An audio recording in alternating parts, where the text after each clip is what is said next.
परम शांती कशाला म्हणतात याचं उत्तर भगवंतांनी दिलेले आहे. अध्याय नंबर 4 ओवी नंबर 141. देव म्हणतात, पृथ्वी दुःखी करीती नांगरी, पृथ्वी दुःखी करती नांगरी, ते पिकोनी त्या ते सुखी करी, ते पिकोनी त्याती सुखी करी, देवी अपकार्या जो उपकारी, देवी अपकार्या जो उपकारी, तो मोक्षाच्या श्री मुकुट. तो मोक्षाचा शरी मुकुट. खूप सुंदर मुद्दा आहे की परम शांती कोणाकडे आहे, तर उदाहरण दिलेलं आहे पृथ्वी मातेचं. सगळे लोक पृथ्वीला नांगरून तिला दुःख देतात, पण ती मात्र धान्य पिकवून सर्वांना सुखी करत असते. त्याचप्रमाणे अपकार करणाऱ्यावर जो उपकार करतो तो मोक्षाचा शिरावरील मुकुट होय, असं भगवंत सांगत आहे.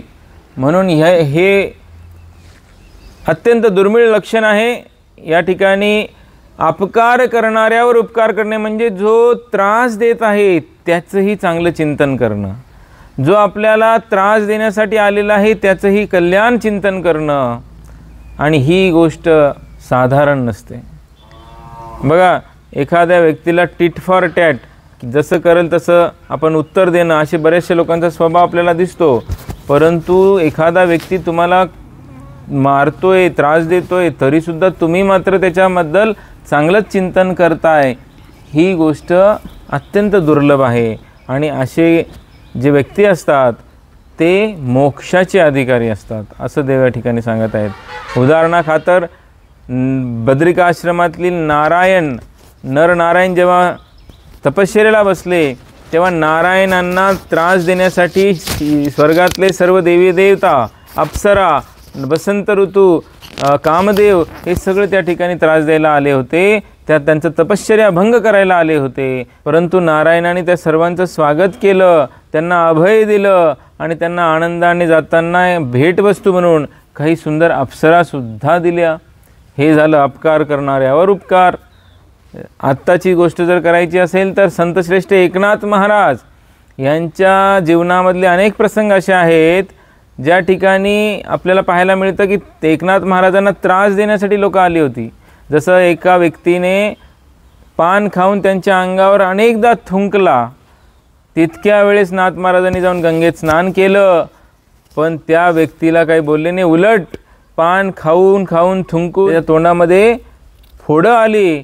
तेव्हा नाथ महाराजांना दया आली आणि ते त्याला घरी घेऊन जाऊन त्याच्यावर औषधोपचार करण्यासाठी त्याला घरी नेलं. हे झालं अपकार करणाऱ्यावर उपकार.